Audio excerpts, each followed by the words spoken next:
મારું નામ બારડ હિતેશભાઈ, ગામ બાદલપરા.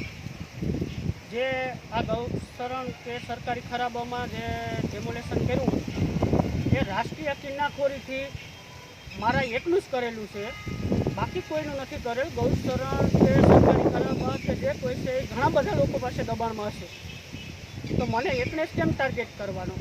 અહીંયા બાજુની અંદર જો આ પંપ છે તો પંપનો એક કાંકરો ન હલાવ્યો, અને મારે અહીંયા મને મારી જે નારળીની આયર હોય તે જે કંઈ હોય મને એમ કહે કે તને એકને તો આ મારા એક માટે જ આ નિયમ લાગુ પડી શકે?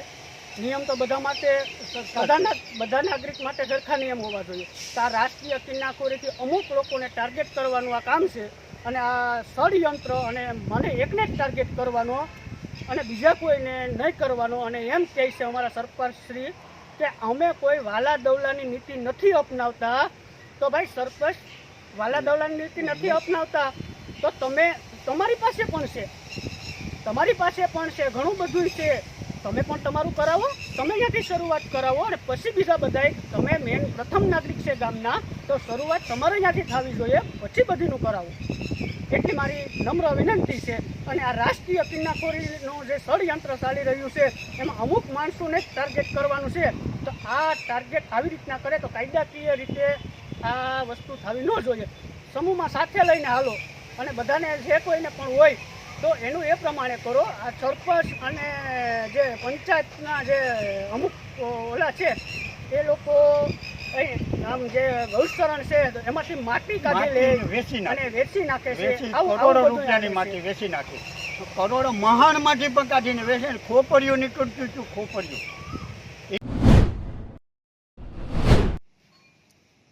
મારું નામ નગાભાઈ અર્જુનભાઈ રામ, બાદલપરા.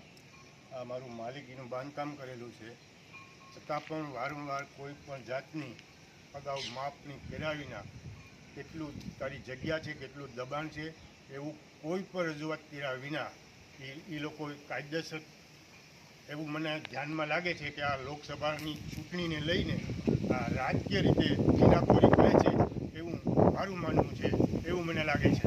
છતાં પણ એ લોકો બુલડોઝરને વારંવાર નોટિસો આપ્યું છે અમને, છતાંય અમે એને રજૂઆત કરી છે કે ભાઈ અમારું તમે માપણી તો કરો, તમે બુલડોઝર સાથે પાડવા આવ્યો એમ કોઈ જાતનો વાંધો નથી. અમારું નીકળે તો તમે પાડી નાખો, તો કમસે કમ અમારું બાંધકામ કેટલું છે અને કેટલું દબાણ છે એ તમે પહેલાં ટ્રાય કરો, તમે જોવો, પછી પાડી નાખો, એમાં અમને કોઈ વાંધો નથી.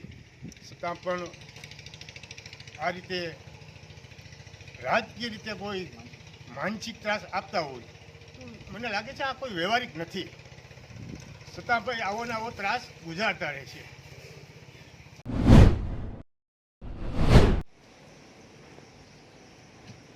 મારું નામ બારડ કાનામેણ છે, ગામ બાદલપરા. તે સમયે પંચાયતે નોટિસ આપેલી હતી. એ નોટિસના આધારે જે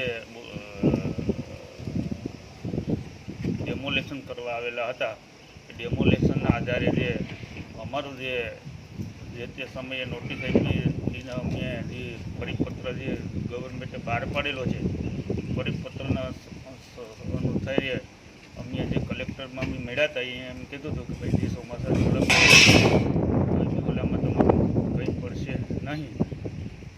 તે છતાંય અમારા જે મારી માલિકીની પોતાની જે બાંધકામ છે મારી માલિકીની અંદર હતું, એ છતાંય પણ એ લોકોએ માપી અને અધિકારીઓ પણ માપી અને પથ્થરે માપીને પણ પાડવાની મહેનત કરી છે. એ છતાંય રાજકીય કંઈ ગુંડાખોરી નિસારે જે કંઈ કર્યું છે તે અમને હેરાન કરવામાં આવ્યા છે. તે છતાંય તોડછોડ કરવામાં આવેલી છે, વારંવાર નોટિસો આપતા, તો એ છતાંય અમને માનસિક ત્રાસ આપવામાં આવેલો છે. મારું નામ છે હિતેશભાઈ બારડ, ગામ બાદલપરા. મારો એક મુદ્દો છે કે જ્યાં ડેમોલેશન હાલે છે તો ડેમોલેશન છે એ અમુક માણસોને જ રાષ્ટ્રીય કિન્નાખોરીથી ટાર્ગેટ કરવામાં આવે છે. તો તંત્રને પણ મારી અપીલ છે કે બધાને સાથે મળી અને બધા જે કોઈની પાસે દબાણ છે, મારી પાસે જે પાછળ છે એ મારી માલિકી છે, અને આગળ આ 1-2 લાઈન છે નાળિયેરીની એ આવે છે, તો કરો તો બધાનું કરો, ખુદ સરપંચ છે ગામના પ્રતિનિધિ, તો એની પાસે પણ દબાણ છે.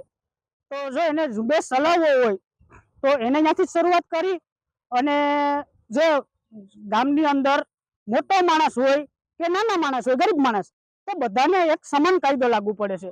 તંત્ર પણ જે રાજકીય ઈશારે નાશે છે એ ન નાસવું જોઈએ, અને બધાનું એક સાથે બધાનું કરવું જોઈએ. સાહેબ, આ મારી ઉપર એક ઉપર કિલ્લાખોરી રાખી અને મને એકને ટાર્ગેટ કરવામાં આવ્યો, એમ ગામની અંદર પણ જે ડેમોલેશન છે ત્યાં અમુક માણસોને ટાર્ગેટ કરવામાં આવે, તો આવી રીતના ન ચલાવી લેવાય. તંત્ર એનો દુરુપયોગ ન કરવા જોઈએ. અહીંયા નારેડિયું છે અને આ વંડો છે, તો એનું એવું કહેવાનું છે કે અહીંયા પેશકદમી છે, ગૌશરણ છે, તો સામે આ જે પંપ છે અમે પણ છે તો તો ન્યાય કેમ પંપ કરવાનો છે તો એનો કાકરો ન હલાવે, એ રાજકીય નેતાનો છે, ગૌશરણમાં છે. અમારે પણ અહીં ગૌશરણમાં જ છે, અને અહીંયા જે બાજુમાં નોટિસ નથી. તંત્ર આવીને પાડવા જ વર્તી. અને બીજું કે જયારે ગૌશરણમાંથી ત્યાં બાવળિયા કાઢ્યા તો બાવળિયા કાઢીને સફાઈ કરવાની હોય, એને બદલે એને જીસીબી ને ટ્રેક્ટર રાખી અને માટી કાઢી અને વેચી નાખી છે. કરોડોની વેચ નાખે, લાખો લાખો રૂપિયાની વેચી નાખી. 15-20-25 ડેમોલેશન થી તો ઘણા આ ગીર સોમનાથ બાદલપરામાં 5-7 લોકોને જ, એમાં અમને જ એમાં પહેલો મને જ. રમેશભાઈ બારડ, ગામ બાદલપરા. સરમણભાઈ બારડ, ગામ બાદલપરા. પાછળ જે જમીન દેખાય છે સરમણભાઈને પોતાની માલિકીની છે. અમારા બાદલપરા ગામમાં જંગલી પ્રાણી પશુઓનો એટલો ત્રાસ હોવાના હિસાબે અમે અમારા બાંધકામમાં બાપદાદા પ્રમાણ સમયથી કાચું ધાર્યું અને પાકું ધાર્યું બનાવ્યું હતું કે જે ગાયોને રાખવા માટે, ઘાસચારો રાખવા માટે. અમારા ગામમાં 18 તારીખના ગ્રામ પંચાયત દ્વારા અમને 18/6/2000 અમને નોટિસ આપવામાં આવી. એ નોટિસ બી અમુક સિલેક્ટેડ માણસો જે હતા, એમાં અમુક લોકો હશે, કદાચ હોઈ શકે બીજા લોકો, પણ અમુક સિલેક્ટેડ માણસો જુનાગઢ, ગીર સોમનાથ, જુનાગઢ લોકસભાના અનુસંધાને રાજકીય કિન્નાખોરીથી અમને નોટિસ આપવામાં આવેલી હતી. આ નોટિસનો અમે પંચાયત ધારા 105 અનુસંધાને ગ્રામ પંચાયતમાં અમે લેખિતમાં માગણી કરેલી કે ભાઈ આ શું કામે તમે અમારું ગેરકાયદેસર છે એમને જણાવે અને આપવામાં આવે, માપણી શીટ આપવામાં. હજી સુધી આજની તારીખ સુધી અમને કંઈ વસ્તુ આપવામાં આવેલી નથી. અને તારીખ 12/7 શુક્રવારે પોલીસ પ્રોટેક્શન સરકારી અધિકારી સાથે ડિમોલેશન માટે આવેલા.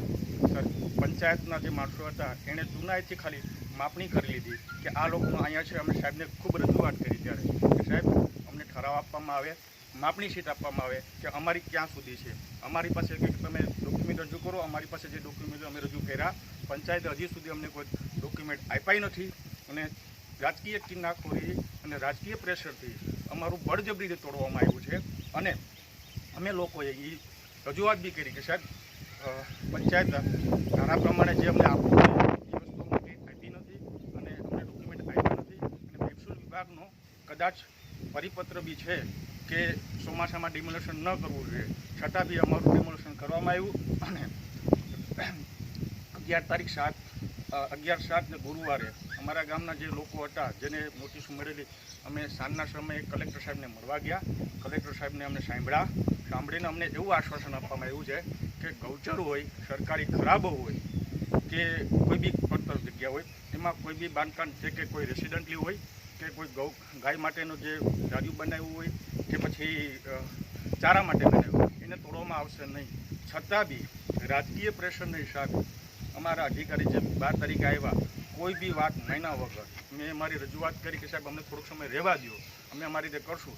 કેમ કે કદાચ અમારી માલિકીમાં છે ને માપણી શીટ આપે ને કદાચ શરત ચૂકથી જો નીકળી ગયું હોય, કદાચ સરકારી ખરાબામાં કે સરકારી જમીનમાં હશે તો અમે અમારી રીતે કાઢી દેવું. બરાબર, છતાં બી અમારી કોઈ વાત માનવામાં આવી નહીં. ને રાજકીય કિન્નાખોરીને હિસાબે અમારું ટોટલી જે હતું ગાયો માટેનું એ કાઢી નાખવામાં આવ્યું છે.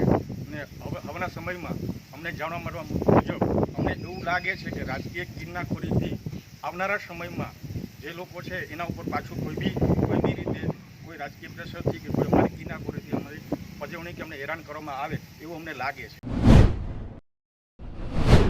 દબાણ ઝુંબેશ હટાવવા માટેનું જે અભિયાન છે અમે કોડીનાર શહેરના લોકો, કોડીનારના પ્રબુદ્ધ નાગરિકો એને આવકારીએ છીએ. એના ભાગરૂપે ભારતીય જનતા પાર્ટીની કાર્યાલય ઉપર જે પગથિયા હતા, દબાણમાં ન હોવા છતાં પણ અમે સ્વૈચ્છિક રીતે એ પગથિયા હટાવવાની કામગીરી કરી છે. એ પગથિયાની હટાવવાની કામગીરી ચાલી હતી ત્યારે પ્રાંત અધિકારી, મામલતદાર સાહેબ, પોલીસ સ્ટાફ અને નગરપાલિકાના ચીફ ઓફિસર હાજર હતા. ત્યારે આ તાલુકાનો આ કોડીનાર શહેરનો મહેશ જેઠા મકવાણા અને તેમના મળતિયાની સાથે આવી અને અમારા ઉપર હુમલો કરે છે. પોલીસની અને તંત્રની હાજરીમાં કરે છે. તો પણ તંત્ર મૂક સાક્ષી બનીને જોઈ છે, કોઈ પણ પ્રકારના પગલાં નથી લેતું.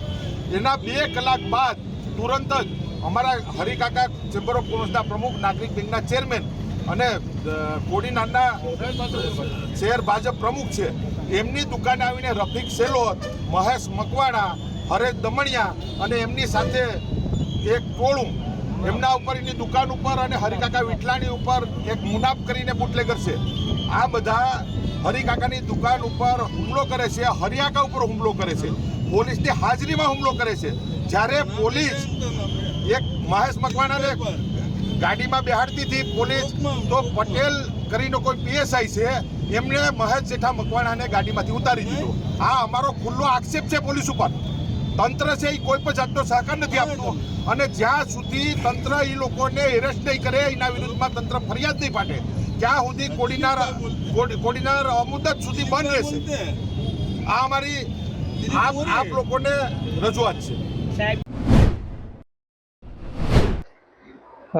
હું પહેલેથી જ કહેતો આવ્યો છું કે જે રીતે ડિમોલેશન એટલે કે યુપીમાં ડિમોલેશન થયું હતું, એ બાબા ડિમોલેશન અને આ દાદા ડિમોલેશન, એ દાદા ડિમોલેશનમાં અહીંના ધારાસભ્ય ભગવાનભાઈ બારડ કિન્નાખોરી રાખે છે અને મારી પાસે એમની રજૂઆત આવી. એ રજૂઆતને અમે કલેક્ટર સાહેબ સમક્ષ પણ મૂકી હતી કે જે ત્યાં એ ગામમાં 333 મત કોંગ્રેસને મળ્યા, 661 મત ભાજપને મળ્યા. જેમણે કોંગ્રેસને મત આપ્યા છે એમને ટાર્ગેટ કરીને એમને નુકસાન કરવા જઈ રહ્યા છે એવી મારી પાસે રજૂઆત આવી. ત્યારે મને ખાતરી આપવામાં આવી હતી કે એવું કંઈ નહીં થાય, પણ એ ખરેખર કાલે થઈને જ રહ્યું. અને જે લોકો એમ કહેતા હતા કે એ વાત ઉડાવ છે, એ ત્યાં બાદલપરાના ગ્રામજનોએ જ હવે આપના સામે પણ મોઢું ખોલ્યું છે અને એ વાત કરી જ છે કે સામાન્ય રીતે કોઈ પણ ગ્રામ પંચાયત યા તો કોઈ પણ તંત્રનો એક ભાગ જ્યારે ડિમોલેશન કરવા જતું હોય ત્યારે સીધું એમ મનમાં આવે કોઈને કે આ જગ્યાએ આપણે પાડી નાખવું એટલે ના પાડે, પણ એના માટેની એક દબાણ રજિસ્ટર હોય. દબાણ રજિસ્ટરમાં કેટલાના દબાણ થયા, કેટલા મીટર થયું, ગૌચર છે તો કેટલું, ગામતળ છે તો કેટલું. જ્યારે વાત સરકાર ગૌચર દૂર કરવાની વાત કરે ત્યારે બાદલપરામાં 672 મીટર, ક્યાંક ખાલી 72 મીટર એટલું જ ગામતળ દૂર થાય. કયું ગૌચર દૂર થયું એની ઉપરથી ખબર પડે કે ના આ કોઈને ટાર્ગેટ કર્યા છે માત્ર ને માત્ર. અને એવા વખતે ટાર્ગેટ ના કરે એવી મારી વાત અગાઉથી હતી અને એ કાલે થયું છે, એ બધાએ નજરે જોયું છે. કલેક્ટર સાહેબે એક ખાતરી આપી હતી કે કોઈના રહેઠાણ નહીં પાડવામાં આવશે અને આ સરકાર તો ગૌ ભોક્તની અથવા ગાયો માટેની સરકાર કહેવાતી હોય તો ગાયો જ્યારે બાંધેલી હોય એનું રહેઠાણ એ ઢાળિયું મતલબ કે નાની ગૌશાળાઓ પાડવાની વાત આવી ત્યારે ખેડૂતે કીધું કે અમે ત્યાંથી હટાવશું નહીં ઢોર. એમણે એક આંદોલનની વાત કરી અથવા તો સત્યાગ્રહના ધોરણે.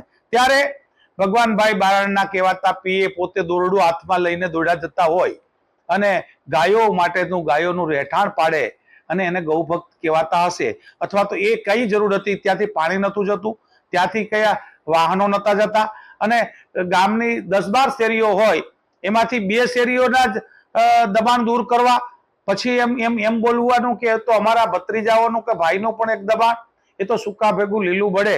એટલે તંત્રને બતાવવા માટે 4 કોંગ્રેસ વાળાના મકાન યા પેલા પાડે એટલે 2 બીજાના પાડવા, એવી થિયરી ઉપર જ્યારે એમના પીએ પણ હાથમાં દોરડા લઈને, જેમને જે સરપંચના હોય, જે કોઈ અધિકારી નથી, ત્યારે અધિકારીઓએ આવા લોકોને કેમ ચલાવી લે છે અથવા આવું કેમ માને એ પણ એક શંકાનો વિષય છે.